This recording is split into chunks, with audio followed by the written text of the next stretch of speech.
கர்த்தருடைய நாமம் மகிமைப்படுவதாக. ஆண்டவர் இயேசுவின் நாமத்தினாலே உங்கள் அனைவருக்கும் வாழ்த்துக்களை தெரிவித்துக் கொள்கிறேன். 307வது வேதநடைக்கான பதிலை சொல்லிவிட்டு 308வது வேதநடை பகுதி சொல்லுவோம்.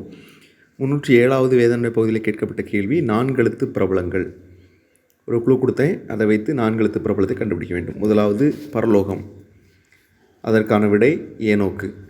2வது ஓட்டம், அதற்கான விடை யோசேப்பு, பாவத்தை விட்டு அவர் ஓடினார் என்று பார்க்கிறோம். 3வது கேள்வி, ஆலயத்தில் தஞ்சமடைந்தவர் சாமுவேல் என்று பார்க்குறோம். 4வது கேள்வி, உழைப்பு, யாக்கோபு தன்னுடைய மாமன் வீட்டிலே உழைத்த அந்த அனுபவம். 5வது கேள்வி, அந்நிய நுகம், அதுக்கான விடை சாலமோன். 6வது கேள்வி, உணவு, அதுக்கான விடை தானியேல். 7வது கேள்வி, கீழ்ப்படிதல், அதற்கான விடை ஈசாக்கு. 8வது கேள்வி, அரண்மனை, அதற்கு பதில் எஸ்தர். 9வது கேள்வி, விருந்து, சிம்சோன். 10வது கேள்வி, தடுமாறிய தீர்க்கதரிசி, பிலேயாம். ஓகே, இப்பொழுதும் 308வது வேதவினாடை பகுதிக்கு நம்ம செல்வோம். 308வது வேதவினாடை பகுதியினுடைய தலைப்பு 5 எழுத்து பிரபலங்கள். 5 எழுத்து பிரபலங்கள். போன குயிஸை போல் ஒரு க்ளூ சொல்லுவேன், அதை வைத்து 5 எழுத்து பிரபலத்தை நீ கண்டுபிடிக்கணும். முதலாவது கேள்வி, அதுக்கான க்ளூ கூட்டல். இந்த கூட்டல் அப்படிங்கிறத வச்சு ஒரு 5 எழுத்து பிரபலத்தை கண்டுபிடிக்கணும். கூட்டல். 2வது கேள்வி, வீட்டானை சத்ரு. 2வது கேள்வி, வீட்டானை சத்ரு. 3வது கேள்வி, மூத்தவர். 3வது கேள்வி, மூத்தவர். 4வது கேள்வி,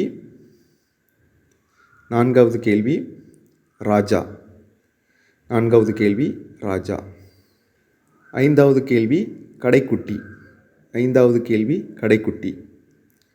6வது கேள்வி, அதிகம். 6வது கேள்வி, அதிகம்.